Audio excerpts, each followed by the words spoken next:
Welcome to YogiViews, where my guest is yoga itself, through interviewing those who practice it, teach it, sell it, or simply love it. I am Antonio Sausys. Yoga's entry into North American society is marked by the speech that Swami Vivekananda gave at the Parliament of World's Religions, hosted in Chicago in 1893, where he represented Hinduism. In his speech, he quoted two passages from the Bhagavad Gita, one of the most influential texts in yoga that expresses some of the core spiritual concepts of the discipline. As yoga spread from then on, it became a popular physical activity that lost some of the mental and spiritual aspects. Today, some yoga teachers and scholars are invested in bringing the wholeness of yoga back into the equation, initiating a new chapter in yoga's history in the West. I have with me today someone who has studied the history and is writing a book on the topic, Eric Shaw. Welcome, Eric. It's good to be here, Antonio. Eric Shaw is a lifelong athlete, yogi, and the creator of Prasana Yoga, a form of yoga that blends flowing movement with static alignment, rooted deeply and consciously in the ancient philosophy of yoga. He shares his style of asana and lecturing with dynamic multimedia presentations worldwide. His latest project is a book on the history of yoga in the US entitled Sweet Limits: Yoga's American History. It reviews yoga's key events and personalities before Swami Vivekananda's USA teaching in 1893, and then tracks the courtship and marriage of yoga with American culture into the present day. Eric, it's a pleasure to have you. Thanks for joining us. And I want to ask you one question that most people want to know about, and that is, how did your personal yoga path start, your yoga experience? Well, I had a life as a triathlete for about 6 years, and in the last 6 months or a year of my practice, I had this little voice talking to me in my head that said, you should do yoga. And I ignored the voice for a number of months, and then I got a book called Yoga for Athletes by this coach of a gymnastic team, I think, in one of the Balkan countries. But anyway, it's a great book, and I started practicing every day and taking classes 3 times a week. I'm like that.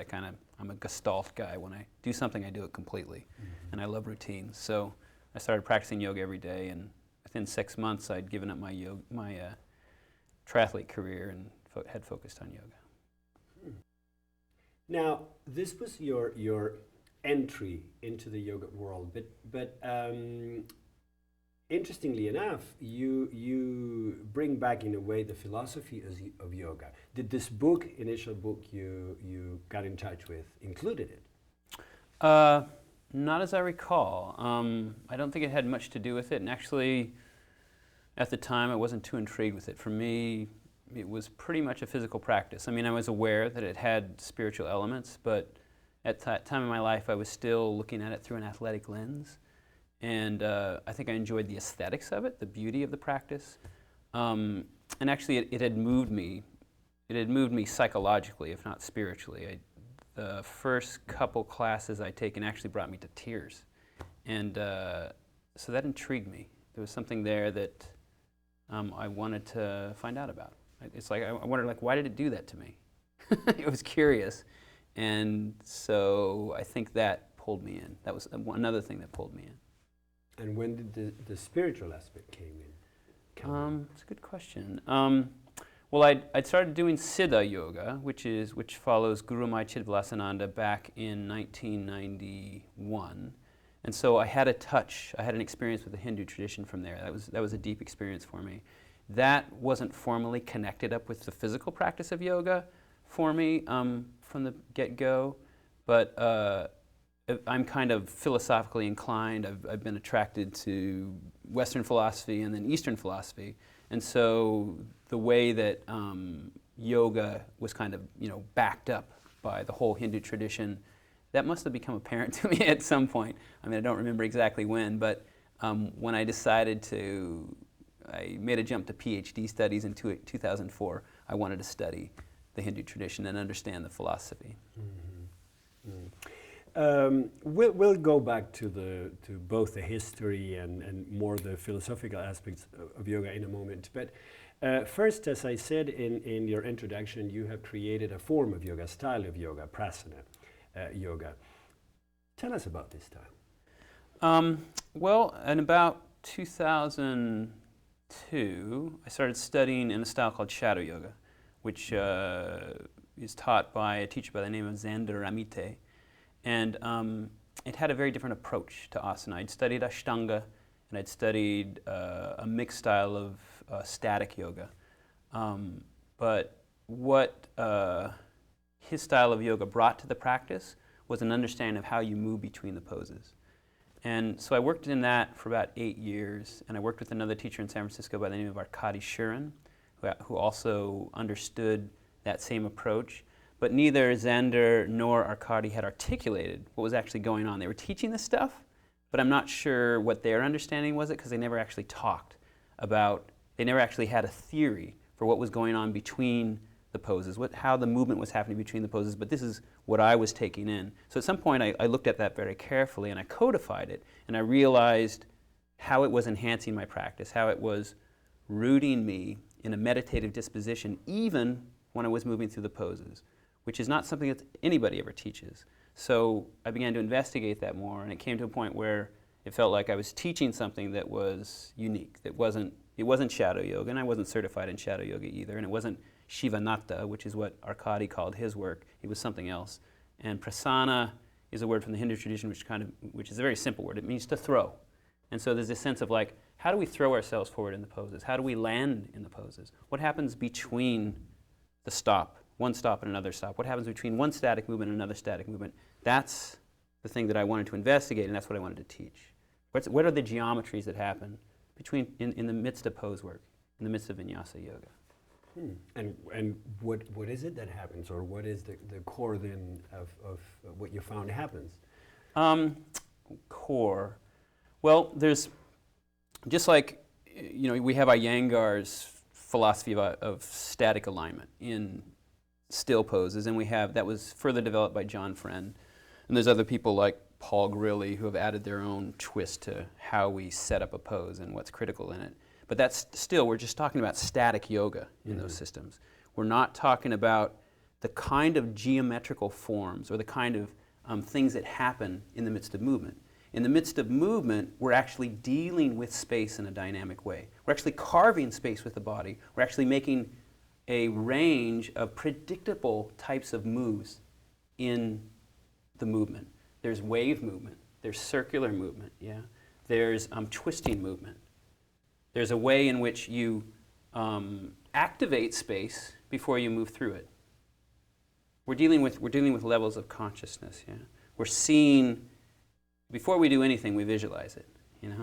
And so I want to make that apparent to the yogi. I want them to understand how we actually activate the space of energy around us, how we actually prepare it before we move, and then how do we actually move, to notice those particular ways in which we move, and therefore have a clearer and more powerful understanding of how movement happens, and therefore we can do it more efficiently, and we can do it with more consciousness. And you spoke about geometrical forms and space. Have you found that there's also a mind correlate to this process, or have you studied mainly the physical aspect of it? But you understand, because when we are in a pose, also certain things happen in your mind, but when we move from one pose to another, have you found that there's also a change that you address? Yeah, well, I would say in some ways it's not so much about a change, but actually it's more about how do you maintain meditative focus? Because movement, and Iyengar references this, movement agitates the mind. That's why Iyengar actually moved away from vinyasa yoga. He was taught vinyasa yoga by his teacher, but he discovered that it agitated the mind, so he departed from it. He taught static yoga. Right? So movement, something that we do all the time. I mean, if you ever In another incarnation, another life, I was an artist. So I still go out and I draw people sometimes. It's very hard to draw people because people move constantly. We move more than we even know we move. Yeah. How often are we still? In a yoga class, maybe once in a while, right? So movement is our key reality. So studying movement is something that in some ways is much more critical for us as human beings. Yeah? And that's where we lose consciousness. When you're studying the body, the intelligence naturally goes internal. Yeah? Because there's less happening and you're not activating the space outside of you. But when you're activating the space outside of you, you're engaging with things around you. The virtis, as we talk about in the Yoga Sutras, the prime aim of yoga, to settle down the virtis, to have some understanding of the roiling of the mind, that is stimulated more by movement. So it's movement that is more key to train. Be aware of your movement, shape your movement, have some deeper understanding of a plan of movement, yeah? And then know how your consciousness interacts with movement so that it can stay properly engaged. And it doesn't fly off, it doesn't become over-agitated, you don't lose yourself in the midst of moving from one place to another. And in a formal yoga setting, moving from one pose to another. Oh, it's just this unconscious moment. One moment I was in warrior, now I'm in chaturanga. But pay attention, what happens between that space? That's a dynamic place to explore. And an interesting one, because it is true that the consciousness drifts off as we move from one place to another. Now, have you found that, for example, we know that each mind state corresponds to a particular form of breath. So when our mind changes the internal dynamic, then there is a correspondent change in the breath pattern. Have you found that certain movements you were today describing, circular movement, twisting movement, correspond to certain types of thoughts or to certain types of mind activity or not? Certain types of thought and certain types of mind activity.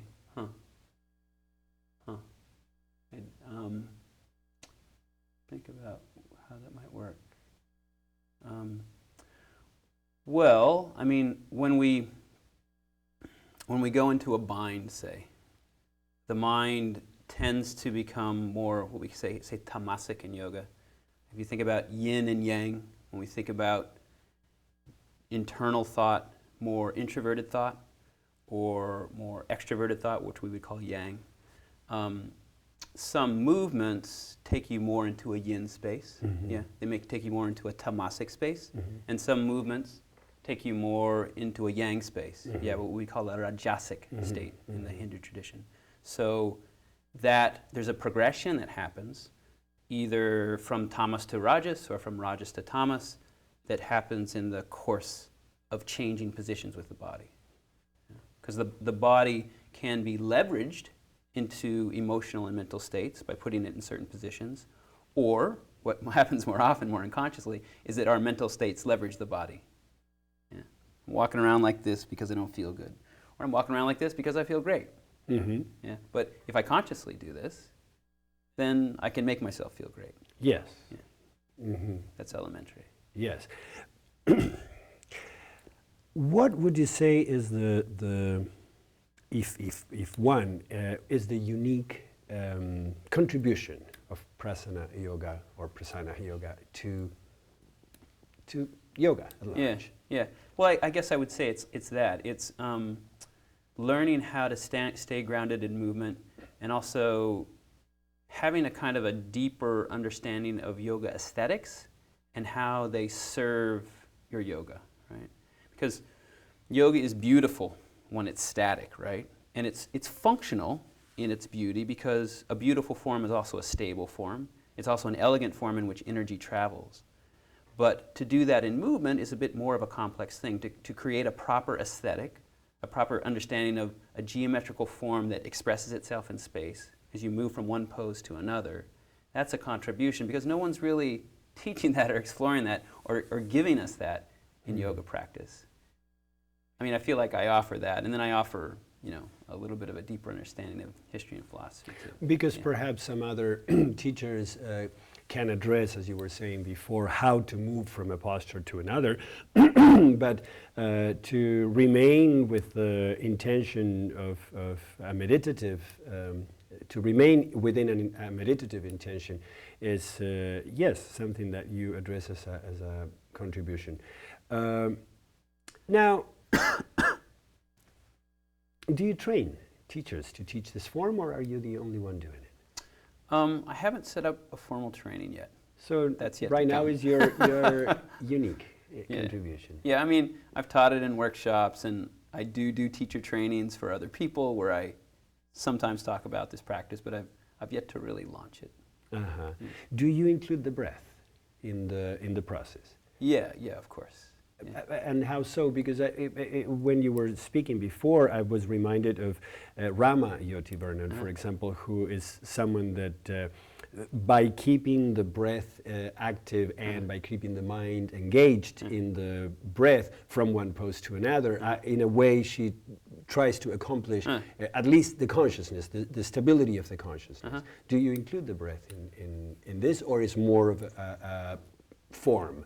More of a geometric form. Yeah, I mean, there's a concept, actually Kepatavi Joyce talks about this, of Tristana, yeah, of how breath happens with movement, how you link breath to movement. So when we're in yogic movement, we're also dealing with this idea, what my teacher called karana, of how the limbs move together, right?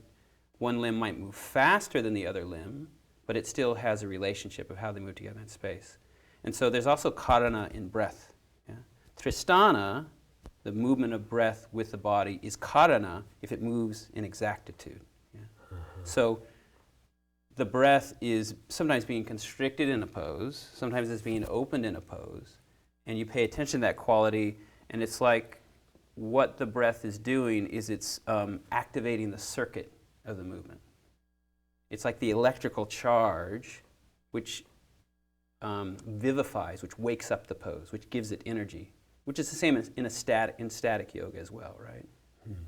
So you're conscious of how the breath moves with the exterior form of movement. Yeah, how the limbs are moving in concert with the breath.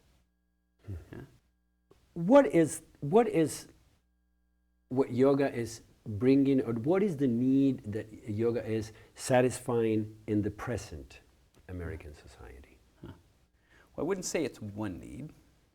And I think that's kind of key to yoga's success, is that it's a spectrum. Yeah? It's a range of practices which will take you all the way to God or some other existential apotheosis, some ultimate state of mind or of addressing your existence, questions around existence, or it can deal with the most basic things like your body's health, your state of mind in this moment. But all along that spectrum, it's brilliant. It's this brilliant science. You can come to yoga just to deal with your stress in your life. You can come to yoga just because you have a bad back. You can come to yoga just because your quads are tight. Yeah? You can come to yoga to address a specific injury. You know, maybe you have tennis elbow and you got to work with that, or some problem with carpal tunnel syndrome. Or you can use yoga to address why you're here on this earth, because the philosophy goes back more than 2,000 years. So whatever level of depth you find yourself at in your life, yoga has a menu of options for you. So you'd say that in a moment in society where we love menus and we love to click on different, yoga has them all. Yeah, and even more, you know, if you look at it that way, like the way that we love to click on things, we also love to click on different levels of commitment and involvement, different levels of communal connection. So I can go to yoga class and I can not say hello to anybody.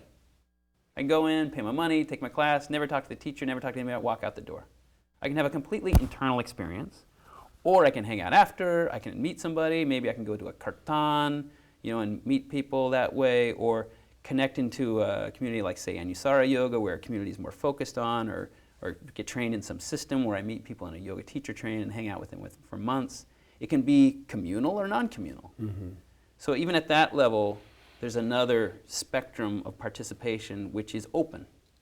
You don't have to you don't have to take Guru Diksha anymore. You know, you don't have to commit to a guru and become a part of something that is cultish. Mm-hmm. If you want to, you can. It's all there. It's all still there. All the great teachers come to America. All these amazing Indian teachers are here. All these other sciences of yoga are being taught if you want. The depth is there or the shallowness is there. Now, you mentioned 2 times when yoga was particularly just for men. And that was in ancient times, I mean, or let's say in the middle, because in ancient times it was also the women were contemplated and they practiced. But then there was a time when it was just for men. And you mentioned that later on when it came to the West, the athletes, mainly men, adopted it. The truth is that now it's mostly practiced by women. You go to a yoga class, there's 100 people, there's 90 women and 10 guys. That's about the ratio. Yeah. Is yoga good for men? Is yoga good for men? Do you think it's not good for men? No, I do, but I want to know what you think. Or most importantly, what does yoga bring to men? I think what it brings to men is it kind of, again, working with this idea of the spectrum, it allows us to go in 2 directions at once. Because men, we have an understanding of power. Power really drives our lives, yeah? The sense of where we stand in the world is very important to us. We strive for things. Goals are important to us. We're very linear, yeah? And we drive society that way. We hold space for society. We sacrifice for society. And we work hard. We do all the hard jobs. We're laying down the pavement in the street. We're picking up the garbage. We're going into the mines. More men still die in industrial accidents than women. They take the jobs that are hard on the body. So yoga serves the body, but it also serves male philosophy, because it teaches us to pursue these goals with less of a chance of killing ourselves. Because it teaches the mind to be acute, and it teaches the mind to stay focused on a goal and to move towards it with awareness, which is going to increase the possibility of you arriving there, and arriving there safely, and arriving there successfully. So it's, in a way, it offers a deeper self-care system in order to get things done, but while taking care of ourselves. Self-care and self-magnification. Because yoga creates power. Focus is power. The ability to work cleanly in the body and work cleanly in the mind allows you to proceed from one point to another without interruption. Yeah, I mean, Patanjali's Yoga Sutras is all about focusing the mind. And Hatha Yoga, the yoga of the body, is all about keeping this energy system running efficiently. Those are 2 things that are key to attaining goals. If I get sick, I'm useless. Yes. I'm checked out. I'm out of the system. I'm out of the game. Right? Or if I lose my focus and I fall off my motorcycle, or I, make some other silly mistake that gets me killed, I'm also out of the game. Or if I get injured, I'm out of the game. Or if because I blow some interaction because my focus wanders, I'm out of the game. So those things, the focusing of the mind, the maintaining of the energy and the health in the body, those things help all of us, male and female, in our goal-oriented culture. Yes, and the empowering aspect of it, in fact, was in this very show cited by Joel Kramer as one of the reasons why women practice yoga, because it empowers women and it empowers people. When is your book out? Is your book out, or is it not yet out? I'm still writing it, and who knows with these things, it's kind of an open-ended process. Maybe 2 years, I'm guessing. So your viewers have to be patient. Well, but then that's going to give us time to have you come back and tell us more about your book and what are your efforts in that sense. If people want to get in touch with you, how can they do so? They can go to prasanayoga.com, prasanayoga.com, or they can find me, Eric Shaw, on Facebook. I connect with people through Facebook a lot. I'm not much of a Twitter guy, but those would be ways to find me. Eric, it's been a pleasure. I thank you for what you shared here with us today, and for your personal contribution to the history of yoga and your part in the modern part of it.